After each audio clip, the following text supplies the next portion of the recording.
How do you feel about ponies? Whether you adore them, fear them, or just respect their determination to live life on their own terms, you won't want to miss this episode of Barn Stories. Welcome to the Barn Stories podcast. I'm Lori Prinz, editor of Equus magazine. And I'm managing editor Christine Barakat. This podcast features our favorite essays and articles published in Equus over the past 40 years. Although Equus is known for articles on horse care and veterinary research, our editorial mission has always been guided by the bond that exists between horses and people. And each issue has featured a real-life story that celebrates how horses enrich our lives and touch our hearts. We've searched our archives, chosen the stories that resonated with our readers, and given them new life in this audio format.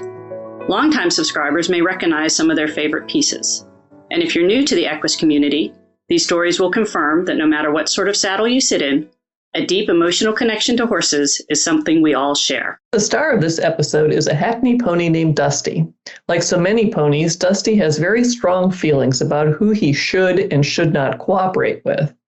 He's not an absolute terror, though. He's more tolerant of children than adults, and he helps his young rider become a confident and competent equestrian. When he's outgrown by his rider, however, Dusty has to work with an adult he's never warmed up to in order to train for a second career. In true pony fashion, he's smart and adaptable, but will he cooperate with the new plan? It's a valid question, and if you know ponies, you know that the answer was entirely up to Dusty. So let's listen to The Pony and Me, written by Patricia Giglio and read by Taylor Autumn. I didn't always love ponies.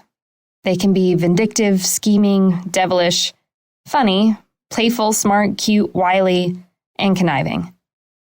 My trainer had told me that ponies have a different temperament than horses, and she didn't mean it in a good way. But when I was looking for a mount for my young son, I didn't heed her warning. And when I first saw Dusty, it was love at first sight.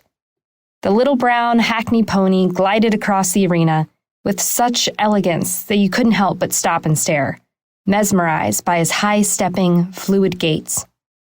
At just 12 hands, he was cute as a button, with a glint of mischief in his eye. And that is the problem with ponies. They're cute. I should have walked away, but instead I brought him home. The first day I took him out for a walk, I knew he was trouble. Snorting like an overgrown dog, he dragged me around as if I were a rag doll tied to a leash. I put him back in the barn and decided I needed some help. I consulted books, videos, trainers, and I did what they said and practiced our groundwork. But the devil pony would always get the best of me, and I would walk away frustrated. Meanwhile, my son Chris also started working with Dusty, and right away things started to change. At 10, Chris had a healthy respect for Dusty's size and strength. Yet instead of shying away, he took on an I'm the boss attitude. He also spent time just hanging out with his pony, and he was always calm and relaxed. When the time came to saddle up, Chris jumped on and the two clicked. My son didn't put up with any of Dusty's shenanigans. If the pony lunged for a tasty clump of grass, Chris pulled him back.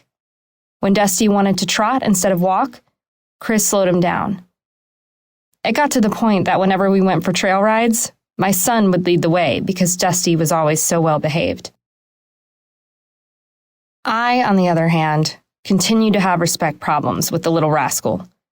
Walking into the barn, I would get a mental image of James Dean leaning against the fence.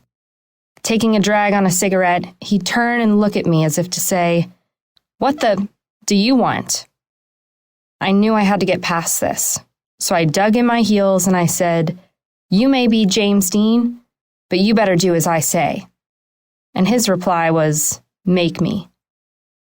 The gauntlet was thrown down. I would walk him into the arena, knowing I had to win, and 30 minutes later I would leave in tears, cursing the day I brought that pony home. Today's episode is brought to you by 5A Baker, owned and manufactured by Jack's Manufacturing, Inc. as of 2019.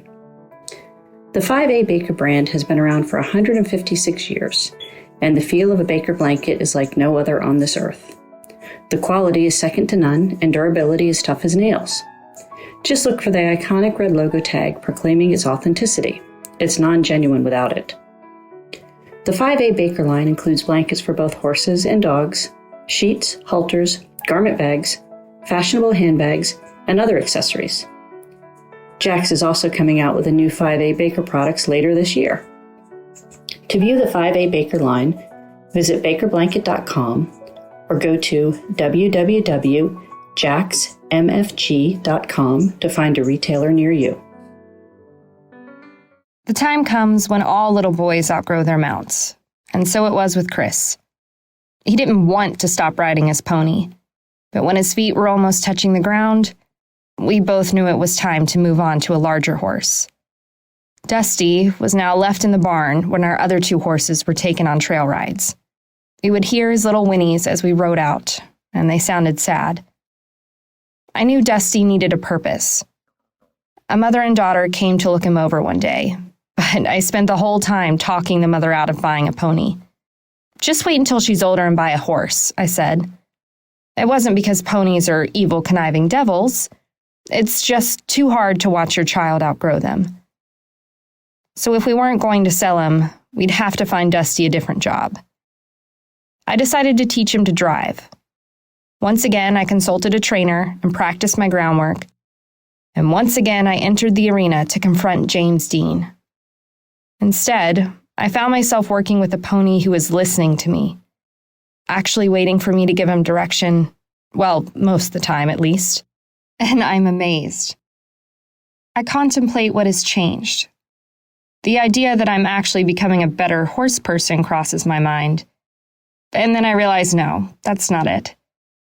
The problem is that my son isn't spending as much time with Dusty anymore. I'm the one taking him out, launching him, putting a harness on him, and telling him when he does it right. Could we be building a bond? Wow, what a great pony. He just wants to connect with someone. That someone was Chris, and now it's me. And it feels great. It won't be long now before I'll be able to hitch a carriage to his harness and take him for a spin. After our latest training session, I remove Dusty's driving harness and brush him down. We've become quite a team. He patiently waits for me to finish, and when I unclip him from the cross ties, he nods his head. "What was that?" I say as I catch his eye. A glint of mischief? Thanks for listening to Barn Stories. We hope you enjoyed this episode. If you have a favorite article or essay from the Equus archives that you'd like us to feature in a future podcast, let us know. You can reach us at equusbarnstories, all one word, @gmail.com. Did you enjoy this episode of Barn Stories? Head over to iTunes to subscribe, rate, and leave us a review. Thanks for listening. The Barn Stories podcast is a production of the Equine Podcast Network, an entity of the Equine Network.